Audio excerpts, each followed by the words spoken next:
तो भाइयों कुछ दिनों से खेल रहा हूँ मैं the last of us part 2। Game बहुत ही अमेजिंग है, मुझे तो बहुत पसंद आई है और इसकी स्टोरी भी बहुत ही अच्छी है। और इस गेम में आपको एक नहीं बल्कि 2 कैरेक्टर से गेम प्ले करने को मिलेगा, एक एली एंड एक कैरेक्टर है एबी।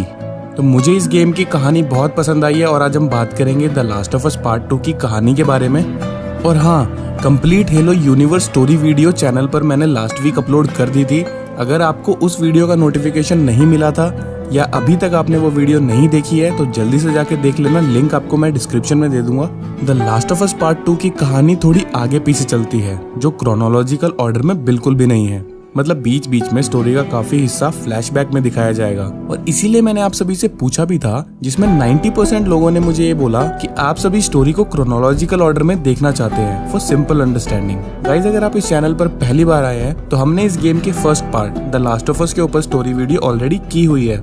आप वो वीडियो जरूर देखना ताकि ये वाली वीडियो आपको अच्छे से समझ में आ जाए। और अगर आपको ये वीडियो पसंद आए तो इस वीडियो को जरूर लाइक करना, अपने फ्रेंड के साथ शेयर करना और ऐसी और भी स्टोरी वीडियोस के लिए चैनल को जरूर सब्सक्राइब करना।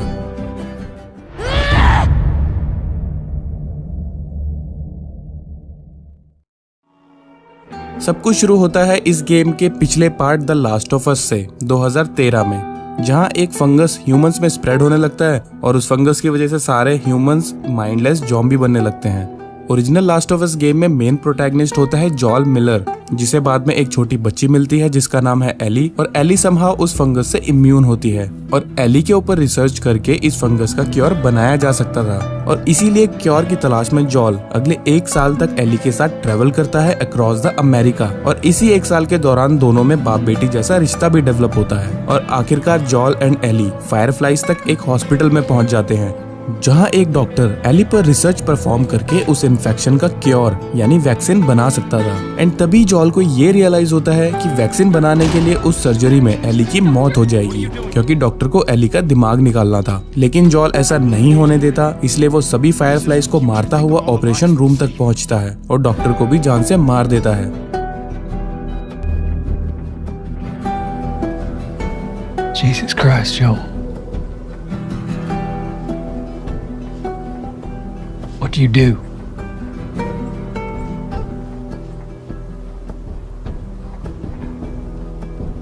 I saved her.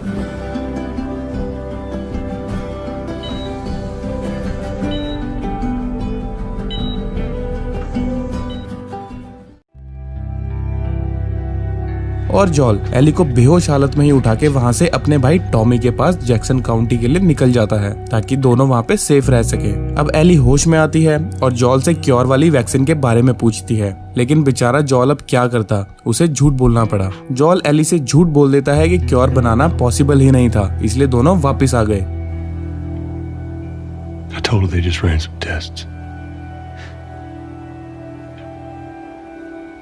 I told her her immunity meant nothing.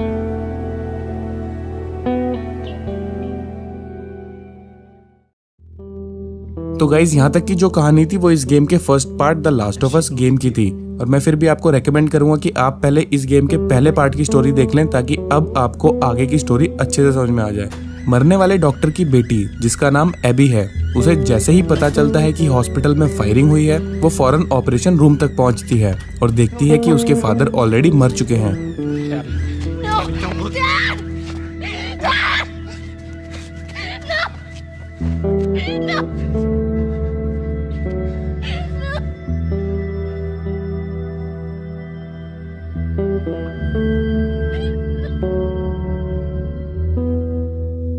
अब इन सब को 3 साल बीत चुके हैं।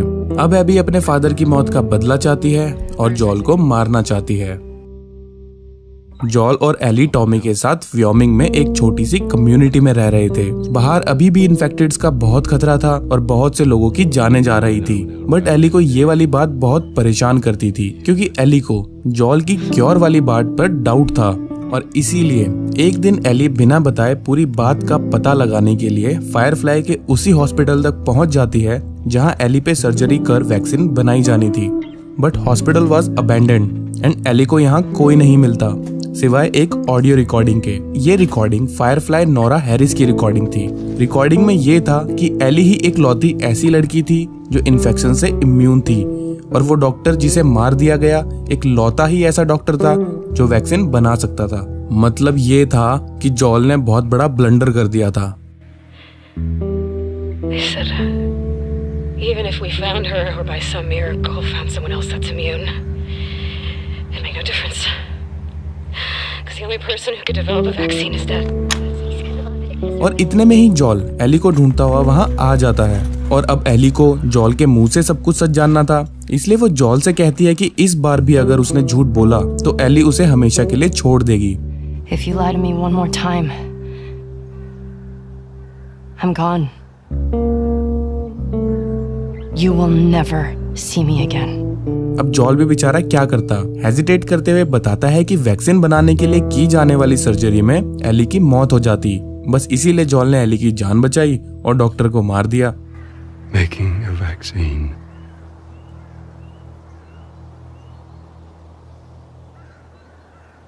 would have killed you.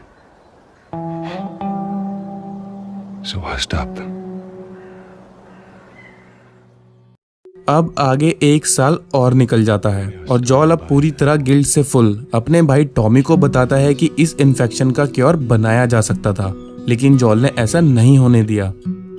अब दूसरी तरफ डॉक्टर की बेटी एबी को एक लीड मिलती है कि शायद जॉल जैक्सन काउंटी में रह रहा है। I found Joel's brother. He's at a settlement out in Wyoming. अब एबी अपने एक्स बॉयफ्रेंड और कुछ और फ्रेंड्स के साथ जॉल की तलाश में जैक्सन काउंटी के पास एक लॉज में आके रुकते हैं और एबी जॉल को ढूंढने के लिए बाहर निकलती है। और उसी दिन जॉल और टॉमी पेट्रोलिंग करते हुए बाहर निकलते हैं और उसी लड़की एबी को देखते हैं कि उस पर इन्फेक्टेड्स ने हमला कर दिया है। टॉमी और जॉल एबी को इन्फेक्टेड से बचाते हैं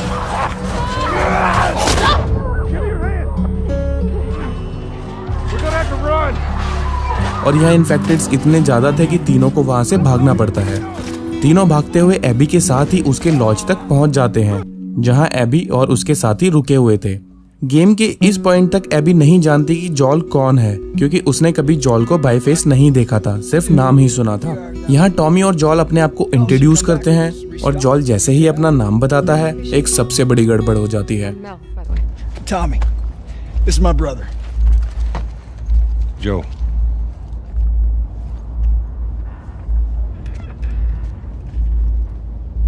Y'all act like you heard of us or something. Because they have.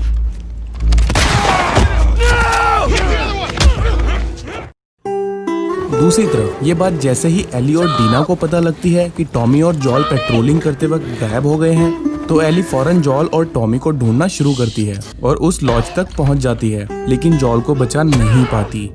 AB Eli की आंखों के सामने ही बड़ी बेरहमी से जॉल को by smashing his head with a golf club जान से मार अपना रिवेंज पूरा करती है। Please don't shoot.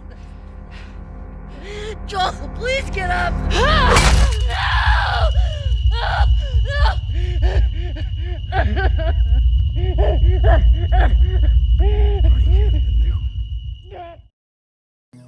दोस्तों, जॉल की मौत से मैं तो बड़ा शॉक था और अगर आप भी मेरी तरह बहुत शॉक हुए थे तो आप मुझे कमेंट करके जरूर बताना कि आपको जॉल की मौत से कैसा लगा था, अगर आपने ये गेम खेली है तो।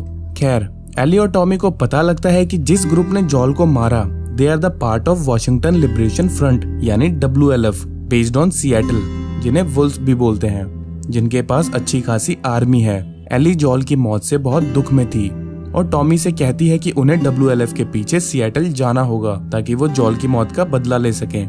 लेकिन टॉमी एली को WLF के पीछे सिएटल जाने से मना कर देता है क्योंकि टॉमी थोड़ा नर्वस था, क्योंकि WLF के पास बहुत बड़ी आर्मी थी जिसके लिए टॉमी को भी कुछ मैन पावर की जरूरत पड़ती, और टॉमी अगर ऐसा करता और अपने साथ कुछ सोल्जर्स को लेके जाता तो पीछे जैक्सन काउंटी खतरे में पड़ सकता था।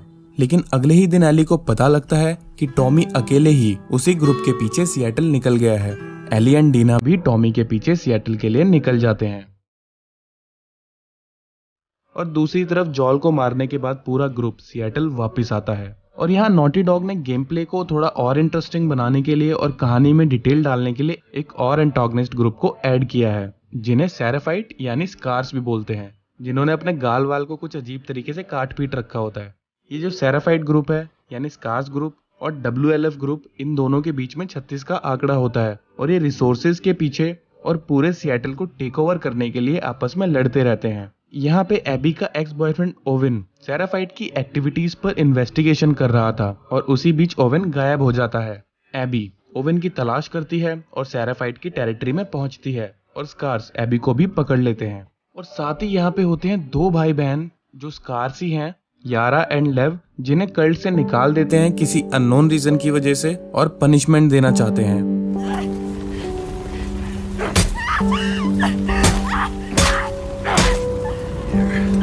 एबी यारा एंड लेव के साथ वहां से बच निकलने में कामयाब हो जाती है, जिसके दौरान यारा बहुत बुरी तरीके से इंजर्ड हो जाती है। एबी यारा की जान बचाने में उसकी मदद करती है, लेकिन यारा की जान बचाने के लिए उसका एक हाथ काटना पड़ता है और पता चल जाता है कि ओवन को स्कार्स ने नहीं पकड़ा था, बल्कि वो तो अपनी कहीं और जगह पे ही था। इतने में ही लेव, जो चाहता है कि उसकी माँ भी स्कार्स कल्ट को छोड़ दे, और वो अपनी माँ को कन्विंस करने अपने घर वापस जाता है।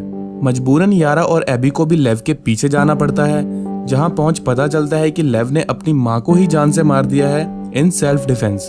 अब क्या, अब तीनों वहां से भागते हैं और तभी सेराफाइट के पूरे आइलैंड पर WLF की मैसिव आर्मी अटैक कर देती है। और अब यहाँ पे लेव को बचाने के लिए एबी अपने ही ग्रुप WLF को बिट्रे करती है।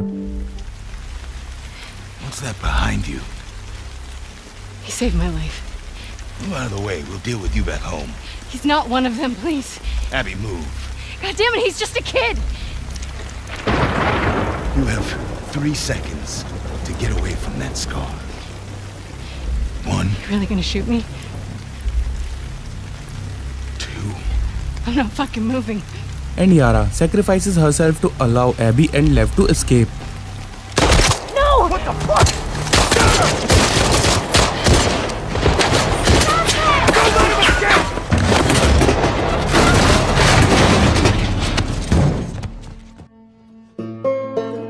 Meanwhile Ellie and Dina Tommy की सर्च में सिएटल पहुंचते हैं, जहां पहुंचते ही दोनों को पकड़ लिया जाता है। लेकिन एली एंड डीना दोनों WLF बंदों को टपका के वहां से बच निकलते हैं और आगे बढ़ते हैं, जिसमें उन्हें बहुत सारे इन्फेक्टेड्स को भी मारना पड़ता है। और उसी दौरान एली डीना को बताती है कि एली इस इन्फेक्शन से इम्यून है। Ellie, your mask. Here, we can share mine. No! Don't take it off! Ellie, stop! Ellie, stop! What? No! Ellie, no! Stop! I'm not infected. I'm immune. I'm not coughing, you see? और दोनों एक theatre तक पहुंचते हैं और theatre को अपना छुपने का ठिकाना बना लेते हैं। और लो भाई, डीना एक गुड न्यूज भी दे देती है। I think I'm pregnant. What? और एली डीना से कहती है कि अगर वो प्रेग्नेंट थी तो उसे साथ बिल्कुल नहीं आना चाहिए था। खैर, एली डीना को वहीं थिएटर में ही छोड़ के अकेले मिशन पे आगे बढ़ती है, जिसमें एली डीना के एक्स बॉयफ्रेंड जेसी से मिलती है, जो दोनों को फॉलो करते हुए सिएटल तक आ गया था।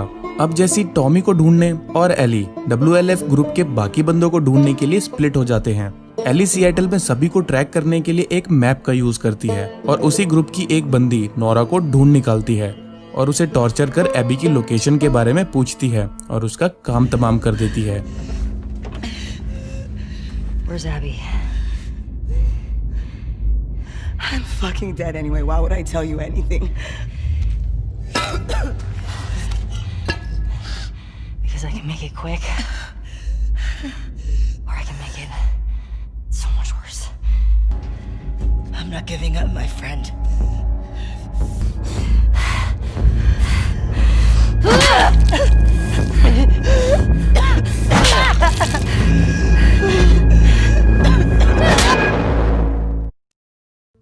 और अब उसी दिन एली उसी ग्रुप के 2 बंदों को और ढूंढ निकालती है, मेल एंड ओवेन, और उन्हें भी टपका देती है।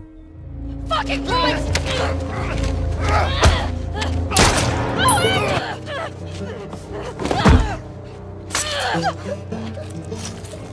लेकिन भाई मेल प्रेग्नेंट निकलती है और इस बात का एली को बहुत दुख होता है।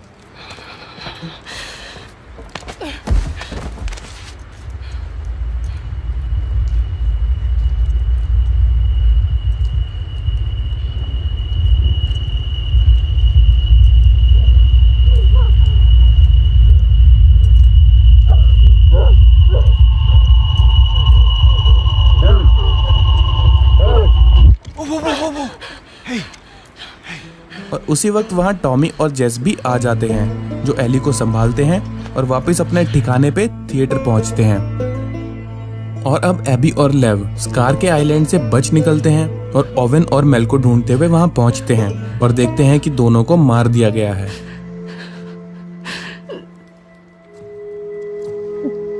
लेकिन एली यहाँ पे एक गलती कर चुकी थी कि अपना मैप वहीं पे छोड़ गई थी जिनमें उनके छुपने वाले ठिकाने यानी थिएटर की लोकेशन थी। एबी भी मैप को फॉलो करती है और उन सभी को ढूंढ निकालती है और टॉमी को पकड़ लेती है। लेकिन यहाँ पे जैसी लड़कियों के सामने हीरो बनना चाहता है और टॉमी को बचाने फटाफट निकलता है, लेकिन ये तो होना ही था। जेसी को मारने के बाद एबी टॉमी को भी शूट कर देती है और एली और एबी की फाइट होती है जिसके अंदर डीना भी पार्ट ले लेती है और बीच में घुस जाती है। लेकिन भाई एक बार इस बंदी के डोले तो देखो। एबी दोनों को हरा के डीना को मारने ही वाली होती है, तभी एली बताती है कि डीना प्रेग्नेंट है।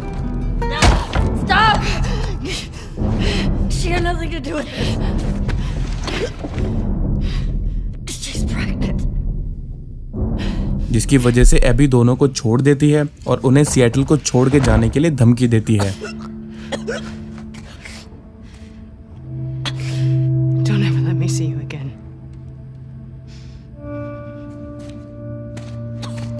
Come on.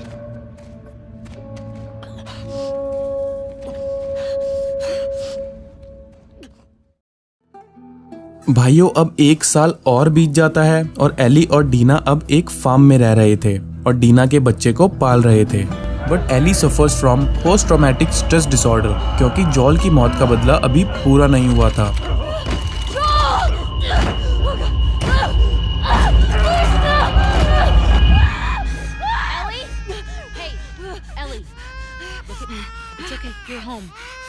और इसी के साथ एक दिन वहाँ टॉमी आता है जो बच गया था। टॉमी एबी की करंट लोकेशन की इंफॉर्मेशन एली को देता है क्योंकि वो खुद एबी के पीछे नहीं जा सकता था क्योंकि टॉमी बुरी तरीके से इंजर्ड था। डीना एली से बहुत रिक्वेस्ट करती है कि इन सबको जाने दे और सब कुछ भूल जाए। I have to finish it.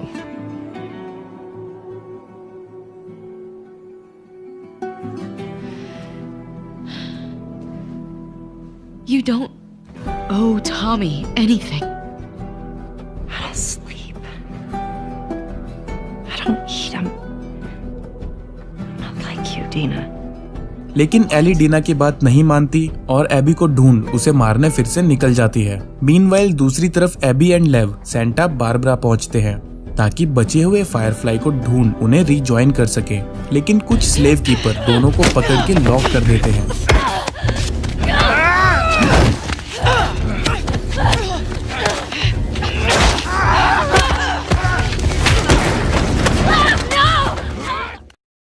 Eli भी दोनों को ट्रैक करते हुए वहां पहुंचती है और सेम स्लेव कीपर एली को भी पकड़ना चाहते हैं, लेकिन एली दोनों को हरा के एबी की लोकेशन के बारे में पूछ लेती है और दोनों स्लेव कीपर को जान से मार देती है और बाकी सभी को फ्री करवा देती है along with the Abby and Lev जिन्हें टॉर्चर किया जा रहा था। एबी लेव को लेके वहां से भागना चाहती है लेकिन एली एबी से फाइट करना चाहती है। Threatening to kill Lev, Ellie forces Abby to fight हर।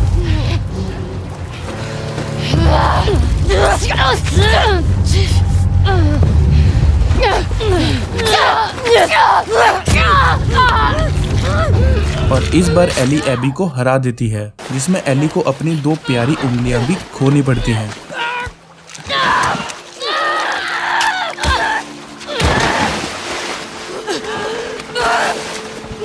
भाई लेकिन लास्ट में एली एबी को नहीं मारती बल्कि उसे जाने देती है और एबी लेव को लेके वहां से फायरफ्लाई की सर्च में बाय यूजिंग अ बोट निकल जाते हैं। एली वापस अपने फार्म पर आती है जहां कोई नहीं होता।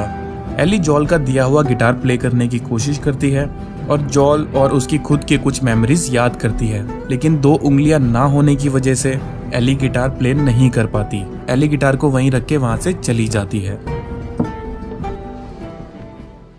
और गाइज इसी के साथ खत्म होती है the last of us part 2 की कहानी भी। अगर आपको ये वीडियो पसंद आई है तो आप चैनल को जरूर सब्सक्राइब करें, वीडियो को लाइक करें, शेयर करें एंड मैं मिलता हूँ आपसे अगली वीडियो में। Till then good bye.